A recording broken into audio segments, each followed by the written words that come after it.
जहां देहरादून की सृष्टि कंडारी की मौत को लेकर अब कई अनसुलझे सवाल है। मामला हाई प्रोफाइल होने के चलते पुलिस ने पति और ननद को तुरंत जेल तो भेज दिया, लेकिन सृष्टि के जानने वाले उसकी मौत पर स्तब्ध रह गए। सृष्टि के साथ टीचर ने बताया है कि मौत से महज 4 दिन पहले उनकी मुलाकात भी हुई थी, लेकिन मिलकर ऐसा लगा ही नहीं कि सृष्टि अपने सीने में इतना दर्द दबाए बैठी है और 4 दिन बाद वो ऐसा कदम उठा लेगी।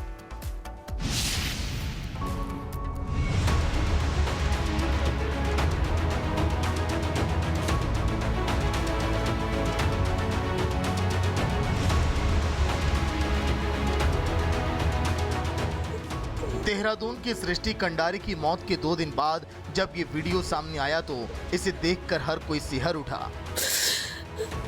उसकी क्या गलती है? आंखों से लगातार बहते आंसू, चेहरे पर साफ दिखती बेबसी और आवाज में ऐसा दर्द जो किसी का भी दिल दहला दे। मैं ऐसा जा रही हूँ। बार बार छलकते आंसू, कांपती आवाज, चेहरे पर बिखरा दर्द और हर पल ऐसा एहसास मानो वो किसी से कुछ कहना चाहती हो।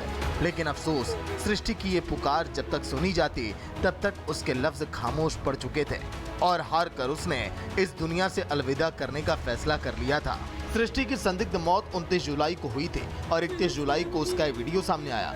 चूंकि मामला हाई प्रोफाइल था तो पुलिस भी तुरंत एक्शन में आई और पति और ननद को गिरफ्तार करके जेल भेज दिया।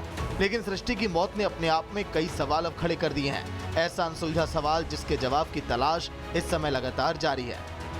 6 महीने से सह रही हूँ, अब और सहा ही नहीं जाता। इसी का जवाब जानने के लिए हम उन शिक्षकों से बात करने पहुंचे जहां सृष्टि पढ़ाती थी। सृष्टि के साथ रह रहे शिक्षक ने बताया कि 24 से 25 जुलाई को एक स्कूल में ड्यूटी कर रही थी। उस दिन भी हमेशा की तरह ही सामान्य दिखी, बातचीत की, कहीं से नहीं लगा कि दबाव में थी। कोई सोच नहीं सकता था कि 4 दिन के बाद सृष्टि ऐसा कदम उठा लेगी। जब सृष्टि के बारे में पता चला तो सब अवाक रह गए।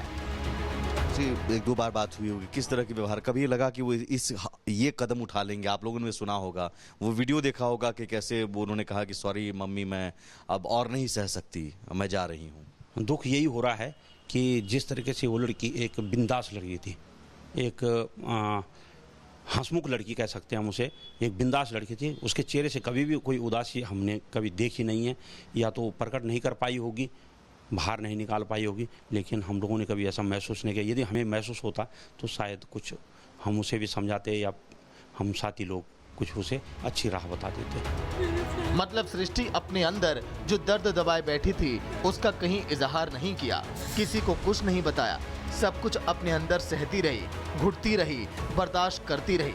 पूरी कोशिश की कि हालात को बदल सके, लेकिन जब हिम्मत जवाब दी गई तब उसने वो कदम उठाया जिसके बाद कुछ भी नहीं बचता। शादी के बाद हुआ, शादी के बाद हुआ।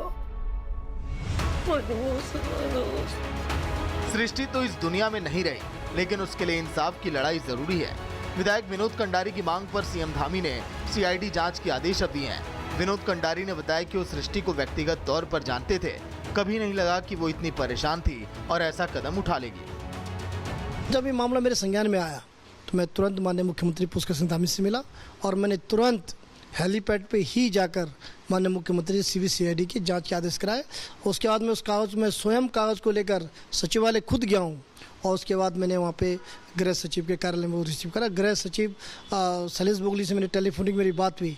मैंने कहा भाई ये इस प्रकरण में पूरी जांच की जानी चाहिए और दूध का दूध और पानी का पानी होना चाहिए। बहुत अच्छी, एक बहुत होनहार बहन हमारी थी, हमारी बेटी थी, और उसको न्याय दिलाने के लिए मुझे किसी हद तक जाना पड़े मैं जाऊँगा। सृष्टि अब लौट कर नहीं आएगी, लेकिन उसकी आंखों के आखिरी आंसू इंसाफ का इंतजार करते रहेंगे, तब तक जब तक कानून उसके गुनहगारों को उसके अंजाम तक नहीं पहुंचा देता। Bureau report, Republic Bharat.